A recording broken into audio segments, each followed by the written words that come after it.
Bonjour à tous, j'espère que vous allez bien en ce 20 février 2024, que vous avez la pêche, que vous êtes assis, que vous buvez tranquillement votre café. Et pendant ce process, on va voir, je vous propose de faire une analyse annuelle de Brix.co. Donc on va voir sur leur portfolio, sur les immeubles pour lesquels on touche des royalties, voir ce qu'il en est sur toute l'année. J'avais l'habitude de faire des revues mensuelles.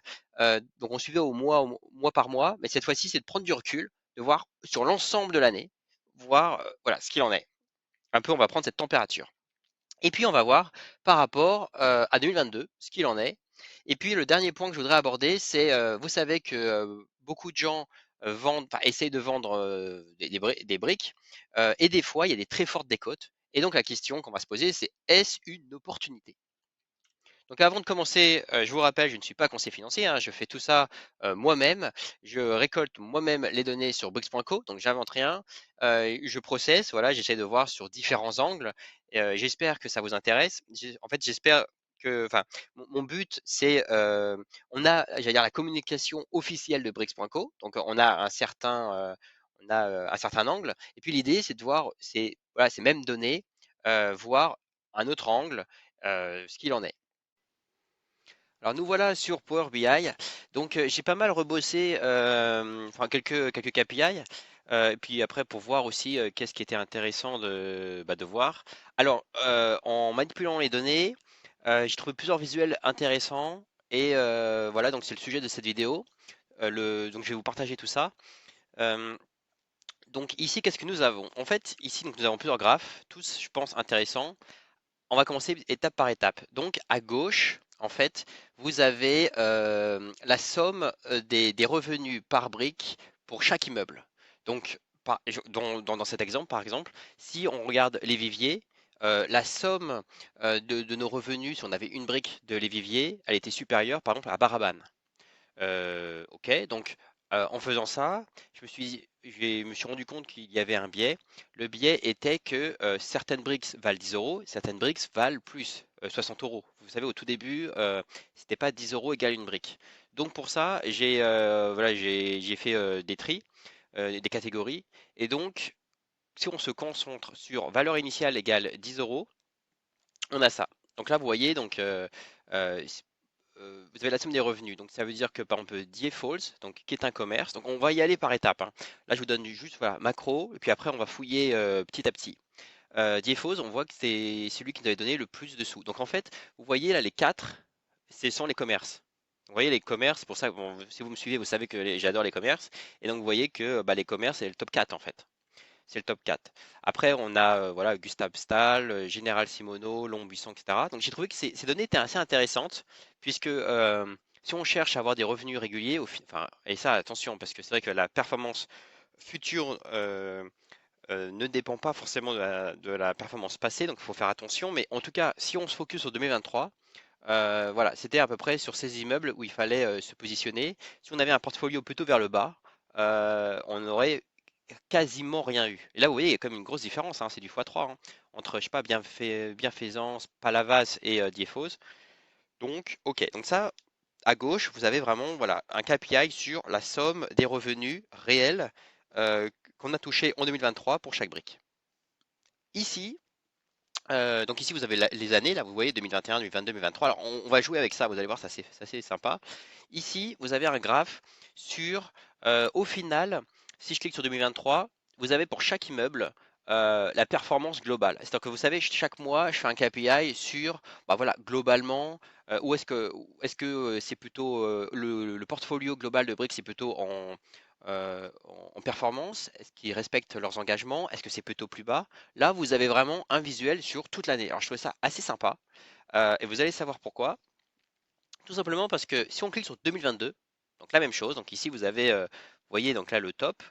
Donc vous savez, ils ont fait beaucoup d'acquisitions. Donc 2022, je dirais, faut faire attention. Peut-être plus se focus sur 2023. Mais en tout cas, sur ce graphe est bon. Ce graphe est bon, ça veut dire que si là, je clique sur 2022, on voit que l'OMPO, par exemple, était très souvent toujours à la perf. Et plus c'est coloré vers le rouge, plus ça va pas. Vous voyez, puisque pour ceux qui nous rejoignent, donc j'avais fait trois catégories, selon les revenus la reversés, on les compare par rapport aux revenus théoriques annoncés par Brick. Et donc, on se dit, OK, si le revenu est 0,80, enfin 97% de ce que j'attendais ou supérieur, alors je considère que je suis en perf. Si je suis entre 97 et 90%, je considère que bah, c'est moyen. Et si je suis en dessous de 90%, je considère que bah, c'est pas la perf, c'est pas aux attentes. Du moins, c'était pas à mes attentes. Donc voilà comment a été construit ce graphe. Donc vous voyez là, il y a comme pas mal de verts. Ça, c'est 2022, hein. 2022, c'était plutôt mitigé. Voilà, on va dire ça, mitigé. 2023, personnellement, j'ai trouvé que ça s'était un petit peu dégradé. Du moins visuellement, vous voyez, en rouge, c'est que c'est tous les immeubles qui sont pas à la perf, quoi. Auxquels, tu vois, ils nous ont déçus 12 mois dans l'année. Vous voyez? Pas tous, mais là, là, j'avais pris au Belfort, Capitaine Ferrand. Alors ça m'a toujours étonné. Parce que Capitaine Ferrand, de mémoire, celui-ci, c'est un immeuble auquel, bon, alors je sais pas si a été squatté, mais en tout cas, il n'y a pas de revenus. Il y a une trêve hivernale, donc il faut toujours attendre. Vous savez que les procédures en France sont assez longues, donc très bien.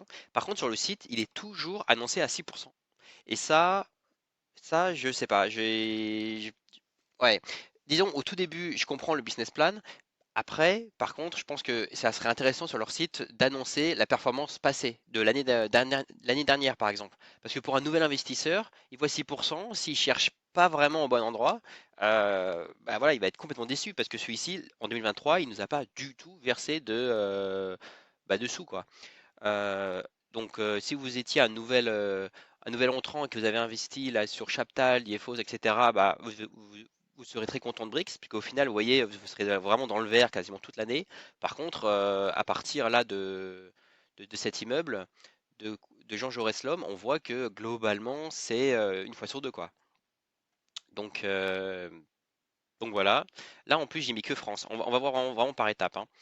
Ici, là, dans ce gros fichier, alors je vais y aller doucement. Vous pourrez mettre en pause, comme ça, vous pouvez vraiment vous focaliser sur ce qui vous intéresse. Je vais vous expliquer ce que j'ai fait, comme ça, au moins, vous savez ce que vous regardez. Donc, ici, en bleu, c'est le revenu théorique par an par brique. C'est-à-dire que là, j'ai vraiment suivi ce que Brix nous dit. S'ils nous disent, voilà, sur cet immeuble, on pense faire du 6%, par exemple sur Tiefos, bah, très bien. Donc, ça fait un revenu théorique de X sur l'année. Et en fait, on regarde par rapport à ce que nous, réellement, on a eu sur l'année, divisé par la valeur d'une brique initiale. Alors là, voilà, sur une brique initiale. Et alors j'ai hésité parce que vous savez aussi qu'ils font des réévaluations annuelles. Et donc, je me suis dit, est-ce que je vous inclus un nouveau graphe, c'est-à-dire la rentabilité sur le nouveau prix de la brique, puisque du coup, la rentabilité va diminuer. Ceci dit, en cherchant sur la marketplace, globalement, les offres sont plutôt en dessous du marché. C'est-à-dire qu'il est très facile de voir du moins 5%, moins 10%, moins 20% sur les briques. Alors en fait, en réalité, ça veut dire quoi? Ça veut dire que il est peut-être, en théorie, hein, possible d'être beaucoup plus que 6%. Parce que ça, c'est le revenu si vous aviez acheté comme moi une brique égale 10 euros. Si une brique, vous la payez 8 euros, du coup, là, vous êtes beaucoup plus haut. Euh, donc voilà, donc ça donne une idée. Vous savez que tout n'est pas parfait de toute façon, mais voilà. Si je prends Maréchal Foch, par exemple, on voit que théoriquement c'est 6%, en réel je suis qu'à 0,2. Donc là voilà, là c'est vraiment, enfin un peu une catastrophe. Capital Ferrand, pareil, il était annoncé a priori à 7,64, nous avons 0%. Donc voilà comment faut le lire. Donc là, vous voyez par exemple quand c'est très proche, là je vois Alès annoncé à 4,20, on a 4,23. Ça, par exemple, c'est un immeuble intéressant. Enfin, du moins, si on avait investi, on pense avoir 4,20, a priori, on est plutôt content. Des fois, c'est proche, des fois, c'est très éloigné. Comme là, a priori, Basse-Rue, c'est un peu enfin, ça s'est dégradé, quoi. Belfort, pareil, etc. Donc, voilà, je vais y aller doucement. Vous pourrez faire pause pour voir selon vos immeubles. Ça, ceci était pour 2023. Pour valeur initiale, égale 10 euros pour la France. Maintenant, on va passer toujours à la France. 10 immeubles, mais cette fois-ci, ça, c'est les premiers immeubles quand leur premier business model n'était pas une brique égale 10 euros.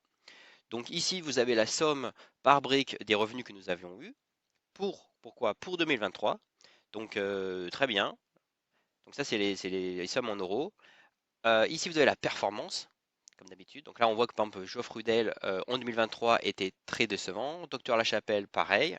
Mais par contre, Mas du Curé, a priori, plutôt intéressant. OK. Ici, comme d'habitude, vous avez donc le revenu théorie et ce qu'on a réellement eu pour l'année 2023. Donc voilà, je vais doucement. Vous voyez, des fois, c'est très proche, c'est plutôt pas mal. Mas du Curé, on voit même que c'est un petit peu mieux, donc c'est très bien aussi. Euh, Certains, c'est assez bas. Docteur Lachapelle, par exemple. Donc vous avez ça. 2022, on peut regarder hein, ce que ça donne. Alors voilà, c'était un peu plus mitigé, vous voyez. Ouais, j'ai l'impression qu'il y avait un peu plus de vert quand même en 2022. Ça, c'est 2022.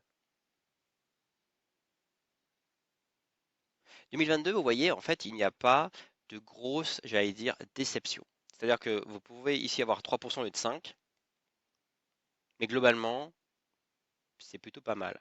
Si je prends 2023, c'est là où vous pouvez avoir des grosses déceptions. Là, Geoffrey Rudel, par exemple, un gros écart. Docteur Lachapelle, un gros écart. Si maintenant je fais les valeurs initiales égales 10 euros, c'est pareil. Ici, j'ai des gros écarts. Alors qu'au final, quand je regarde 2022, en fait, j'avais. Ah, quoique. Ouais. Belfort était pas top. Capitaine Ferrand, Charles Thomas, pas top. Maintenant, on va regarder le Portugal. Alors, Portugal 2022. 2022, alors je pense que c'est là où ils ont commencé à acquérir. C'est pour ça que Bonfirme, vous voyez, il n'y a rien. Tout simplement parce que je pense que 2022, bah, il n'existait pas. Ici, pas de revenus, vous voyez. Donc, c'est en dessous. Alors, première année, j'allais dire, on n'a peut-être pas voilà, toutes les données. Donc, je pense que le plus intéressant, c'est 2023. 2023, qu'est-ce que l'on regarde? Alors, c'est mieux. Pour le Portugal, ça s'est amélioré. Donc, c'est normal aussi que c'est la première année auquel on a pas mal aussi comment dire, on a plus de données. Donc, vous voyez, on est au-dessous, ouais, autour de 4% apparemment. 4% annuel. Mais voilà, ils avaient annoncé quand même entre 5 et 6. Donc, bon, ils ont surestimé, je pense, les loyers théoriques qu'on pourrait recevoir. Mais au globalement, voilà, on est autour de 4%. France, commerce. Les commerces. Alors vous savez que bah, voilà, souvent c'était vert. Là, on voit d'ailleurs que c'est plutôt voilà, raisonnable. On voit que certains sont au-dessus. Alors ceci étant dit, je pense que vous l'avez remarqué, je crois que c'est Chaptal. Chaptal maintenant, il n'y a plus de locataires. Donc voilà, au mois de juin, ils savaient que le locataire n'allait pas re-signer. En 6 mois, ils n'ont pas réussi à trouver quelqu'un. Donc moi, je vous avoue que ça me fait, je dirais pas stresser, mais bon, je m'attends à ne pas avoir de loyer pendant plusieurs mois sur ce commerce, malheureusement. Ok, 2022, 2022, ouais, similaire. Donc, enfin, je pense qu'il faut plutôt regarder 2023. 2023, de toute façon, on a une année, donc on voit que c'est plutôt pas mal. 2024, d'ailleurs, on peut regarder hein, un petit teaser, parce que je vous ai pas encore fait la vidéo de février. Euh, mais voilà, globalement, bah voilà, Chaptal, je viens d'en parler, c'est rouge. C'est-à-dire que c'est pas, voilà, on n'a pas eu de loyer. Ici, ça veut dire qu'on est au-dessus de la perf. Donc ça veut dire que comme 2023, ça a l'air d'être pas mal. Si je regarde les immeubles maintenant au Portugal, par exemple, là, enfin, donc ça, j'analyse les revenus que nous avons reçus en janvier. Là, on voit que c'est tout est en dessous de la perf. Donc voilà, après on ira plus en détail dans l'autre vidéo. France, France Immeuble, très bien. Qu'est-ce que l'on voit? Là, c'est pareil, hein. Vous voyez, j'en ai 6 a priori qui seraient en perf. Le reste, moyen. Donc, pas de revenus sur Capital-Ferrand, pas de revenus sur Strauss. Ouais. Sur Basse-Rue, rien sur Stadel, rien sur Bas-Verzon. Donc, ça, c'est donné 2024. Il y a un marché secondaire sur Brix.co auquel on peut acheter des briques. Ici, alors malheureusement, j'ai oublié de noter la date. C'était, je crois, première semaine de février. je crois le 8 ou le 10 février. Voilà, j'ai pris pour chaque immeuble la brique la moins chère que je pouvais acheter. Donc vous voyez, il y a des décotes des fois de 27% par rapport au prix estimé de briques. Voilà, donc là, vous voyez, quand on voit ces chiffres là, moins 27%, moins 24%, moins 20%, en fait, c'est bien simple, hein. Sur quasiment tous les immeubles se vendent quasiment avec une grosse décote. Avec une petite décote minimum ou une grosse décote autour de 20-30%, ce qui est énorme, hein. Euh, donc voilà, donc j'ai mis grosse décote potentielle et j'ai bien surligné le mot potentiel puisque ceci dépend de la valeur estimée de la brique qui se fait selon un agent mandaté par Brix, je crois chaque année ou tous les 2 ans, je sais plus, je crois que c'est chaque année. Mais ce qu'il faut garder en tête, c'est que le jour où il voudrait vendre l'immeuble, il prendrait 3%. Donc, enfin, du moins au tout début dans leur système modèle, c'est ce qu'ils ont annoncé. À voir ce qu'ils font lorsque ça sera fait, mais au moins 3%. Donc, c'est-à-dire, vous voyez, déjà, vous avez un prix estimé, mais en fait, quand on va le vendre, il y aura au moins un moins 3% ou plus sur cette valeur. Donc voilà, donc je mettrai attention. Alors, à voir quand est-ce qu'ils veulent le vendre. Vous savez que normalement, l'horizon, c'était 10 ans. Donc, peut-être qu'en 10 ans, voilà, ça va continuer d'augmenter. Du coup, peut-être qu'il y a des grands gains à faire. Mais tout ceci est vraiment potentiel parce qu'on ne sait pas la date de fin. On ne sait pas si ça sera vendu à bon prix.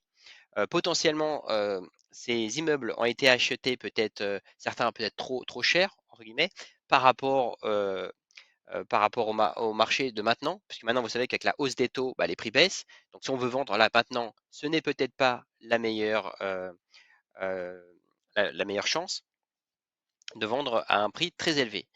Donc, clairement, c'est de la spéculation, hein. Clairement, là, on a des gains potentiels à la revente, mais tout ça, c'est vraiment spéculé. Et je pense qu'il faut faire attention parce que le risque est assez élevé, puisque, et puis une fois que vous cliquez, que vous achetez des briques, alors c'est mon propre avis, hein, mais je pense qu'il faut le considérer comme de l'argent vraiment illiquide pendant plusieurs années, en fait, jusqu'à la revente de l'immeuble. Parce que comme vous pouvez le voir, c'est très dur de revendre ces briques. Ou alors, ceux qui le font, ils le revendent avec des très, très grosses décotes. Donc, cela, concrètement, si vous voyez l'immeuble Stadel, à moins 27%, si vous êtes vraiment pressé de vendre vos briques pour X raisons, vous avez besoin de cash maintenant. Ça veut dire que pour être la meilleure offre sur cet immeuble, vous devez vendre avec une plus grosse décote. Donc potentiellement moins 28, moins 29%. Donc, vous voyez, ça dépend en fait de quand est-ce que vous voulez vendre cet immeuble, mais clairement, là, vous prenez un risque. Si c'est de l'argent pour du très très long terme auquel vous oubliez, vous achetez maintenant, vous oubliez, bon, potentiellement, il peut y avoir des gros gains. Mais attention aussi, c'est sur les revenus reversés. Parce que très souvent, il y a une raison. S'il y a une très grosse décote, c'est que souvent les investisseurs actuels ont été déçus. Donc, il faut aussi toujours garder ça en tête. Je pense avant d'acheter, faites bien vos recherches. J'espère aussi que mes précédents graphes, ce que je vous montre, voilà, vous donne des idées. N'achetez pas trop vite, prenez le temps de la réflexion. De toute façon, Brix ne va pas disparaître du jour au lendemain. Donc voilà, prenez votre temps avant d'acheter, parce qu'une fois que vous achetez, là, je pense que vous êtes enfin, coincé, entre guillemets, pendant plusieurs années. Voilà, j'espère que ça vous a plu. Et puis, à très bientôt pour une prochaine vidéo. À bientôt.